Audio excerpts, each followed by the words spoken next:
सिमन्या दगड़ियों उत्तराखंड विमर्श में आप सभी स्वागत छ।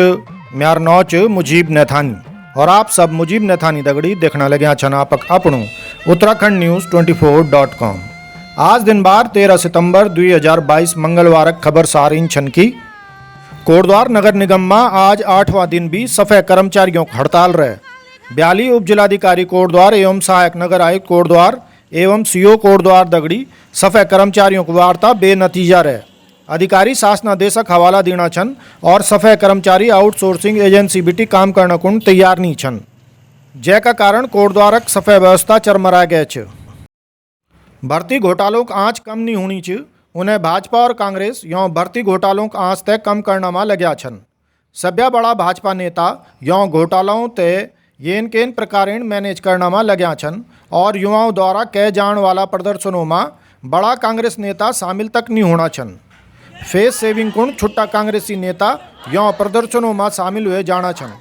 ब्याली कोटद्वार में भर्ती घोटालों की सीबीआई जांच चक मांग तय लेकी युवाओं ने एक रैली निकाल छे। ये रैली में एक भी बड़ू कांग्रेसी नेता नजर नहीं है। छुट भैया कांग्रेसी नेता जरूर अपनी राजनीति चमकाण कुण रैली में नजर आना छे। ये बता दूँ कि भाजपा और कांग्रेस यों घोटालों में शामिल छन और नहीं चाहता छन कि यों घोटालों की जांच हो।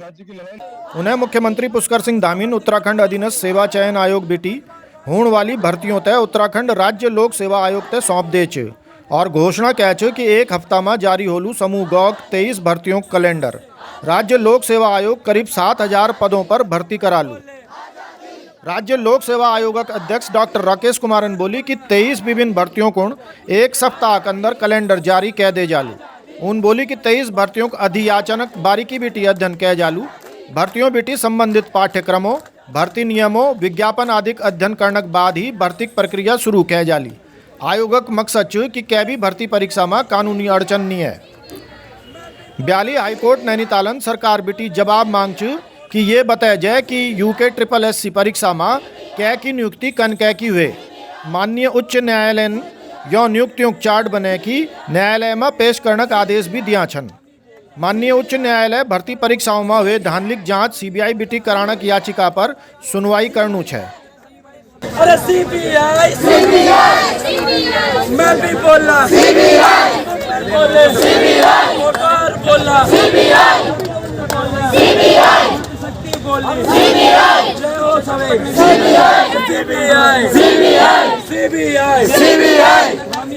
सीबीआई पुष्कर बोला नहीं बोला नैथानी जी आप कहा थे इतना गुस्सा युवाओं में, इतना जोश युवाओं में, मुजीब जी क्या कहेंगे आप? कुछ नहीं, युवाओं को ही आगे आना पड़ेगा क्योंकि इसमें सारे राजनीतिक दलों के लोग शामिल हैं और जो लोग खुद को उत्तराखंड आंदोलनकारी बता रहे हैं कमोबेश उनके भी नाम इसमें आए हुए हैं।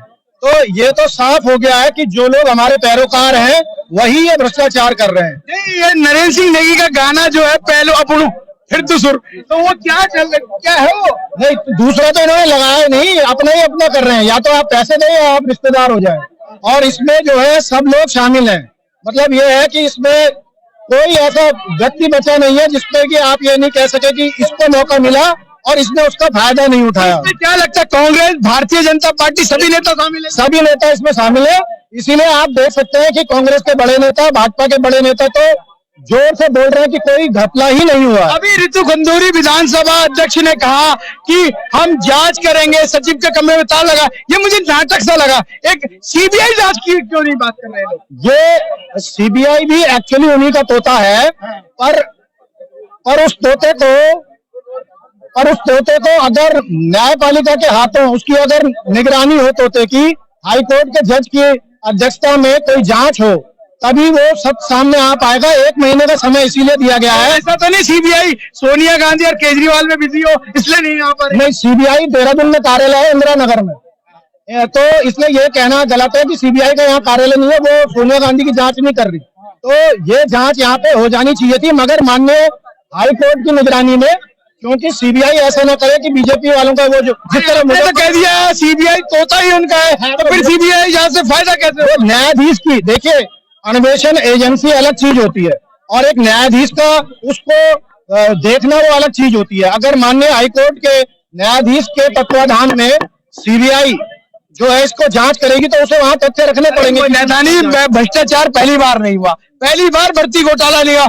जब से ये आयोग बना है पांच बार के कम से कम 5 बार इसमें गड़बड़ी हुई है। और अगर उत्तराखंड राज्य की बात करें 2000 जब से भी उत्तराखंड राज्य बना तब से लगातार पटवारी घोटाला, दरोगा घोटाला, फलाना घोटाला, लावा घोटाला, ढैंचा घोटाले में, तो भ्रष्टाचार की जड़ें इतनी मजबूत है क्या उत्तराखंड? बिल्कुल, उत्तराखंड में भ्रष्टाचार की जड़ें मजबूत है। और उसका उदाहरण जो है यहाँ पे राजीव गौड़ है, इनको दिखाइए जरा। ये जब इन्होंने खनन के ऊपर यहाँ पे आवाज उठाई थी तो इनके ऊपर झूठे मुकदमे कर दिए गए। अब सुप्रीम कोर्ट ने जो है उन पुलिस वालों के ऊपर, उस भाजपा शासन के ऊपर तमाचा मार दिया है। इनको जो है सुप्रीम कोर्ट से राहत मिल गई है और बहुत बड़ी राहत मिली है। ऐसी राहत मुझे लगता नहीं है, ये एक ऐतिहासिक जजमेंट रहेगा अगर लोग पढ़ेंगे उस जजमेंट को। और ये बताता है कि भाजपा के जो भ्रष्टाचारी हैं वो किस तरह आदमखोर से हो गए हैं कि वो आदमी की जान भी ले लेते हैं और गुर्राते भी हैं। और उसका उदाहरण खुद राजीव गौड़ आज ये है। और आज जो भाबर वाले उस पुल को उनके टूटने का जो कारण है उसे समझ सकते हैं कि अगर उस समय वो छेद गए होते तो आज ये पुल टूटा नहीं होता। और जो सिंचाई विभाग की रिपोर्ट है उसमें भी बिल्कुल स्पष्ट कहा गया है कि इन्होंने पुल तक खोद दिया है और पुल के डूबने की संभावना है, टूटने की संभावना है। क्या हमने उत्तराखंड राज्य इसलिए बनाया था कि खनन माफियाओं के हाथ में सौंपने के लिए, शराब माफियाओं के हाथ में सौंपने के लिए, और अब शिक्षा माफिया, ये नया एक सगुफा छूट गया कि शिक्षा माफिया। पहले भी इस देश में व्योमकेश घोटाला हुआ जिसमें हजारों लोगों की मौत भी हो चुकी। क्या कहेंगे आप? बिल्कुल सही बात है कि यहाँ सारे माफिया उत्तराखंड में पैदा हो गए और एक से एक माफिया पैदा हुए हैं और किसी के खिलाफ कोई कार्रवाई इसलिए नहीं होती क्योंकि उसमें भारतीय जनता पार्टी और कांग्रेस दोनों के बड़े नेता शामिल होते हैं। जिस तरीके के यशपाल आर्य पे आरोप लग रहे हैं, यशपाल आर्य नेता प्रतिपक्ष है और उनको आज सबसे आगे खड़े रहना चाहिए था मगर वो आज सबसे पीछे खड़े हैं। ये बात बताता है कि नेता प्रतिपक्ष भी इस घोटाले में शामिल है, तो इसकी आखिर जांच करेगा तो करेगा कौन? गुंजूभाई जी ने 150-200 भर्ती कर दी, उधर प्रेमचंद अग्रवाल ने कर दी भर्तियां। ये क्या उनके बाप का उत्तराखंड है जो भर्तियां कर रहे हैं? इसमें हरीश रावत जी को नैतिक जिम्मेदारी समझते हुए राजनीति से ही इस्तीफा देना चाहिए था कि उनके मुख्यमंत्रित्व काल में ये घोटाले इस तरीके से शुरू हुए कि लोग अब आरोप लगा रहे हैं कि कांग्रेस, भाजपा वाले सिर्फ ये आरोप लगा रहे हैं कि कांग्रेस ने भी किए तो हमको मत देखो। हमें लग रहा है इनकी नेताओं के बाप का उत्तराखंड हो गया है कि जैसा चाहो वैसा कर लो। नहीं, नेताओं के बाप का नहीं, नेताओं का उत्तराखंड है, उनके रिश्तेदारों का उत्तराखंड है। मंत्री प्रसाद नैथानी ने अपनी बेटियां तक लगवाई, किसी नेता ने आवाज दी, किसी नेता ने कहा कि आप मंत्री जी आपकी बेटी कैसे लग सकती है? किसी नेता ने नहीं कहा, ना भाजपा के नेता ने कहा क्योंकि उनको अपने लगाने थे, ना पत्रकारों ने कहा, किसी ने नहीं कहा, इसीलिए नहीं कहा। पत्रकारों ने कहा, उनके भी परिवार के लोग लग गए जिन्होंने ये दिखाया कि हम पत्रकार हैं और हम आवाज उठा रहे हैं, उन्होंने अपने लोग एडजस्ट कर दिया और चुप। बिल्कुल, देखिए लगातार भ्रष्टाचार की अगर बात करें तो गुस्सा बहुत अधिक है। आज ईदगाही, जय उत्तराखंड, जय भारत, जय गैर सिंह।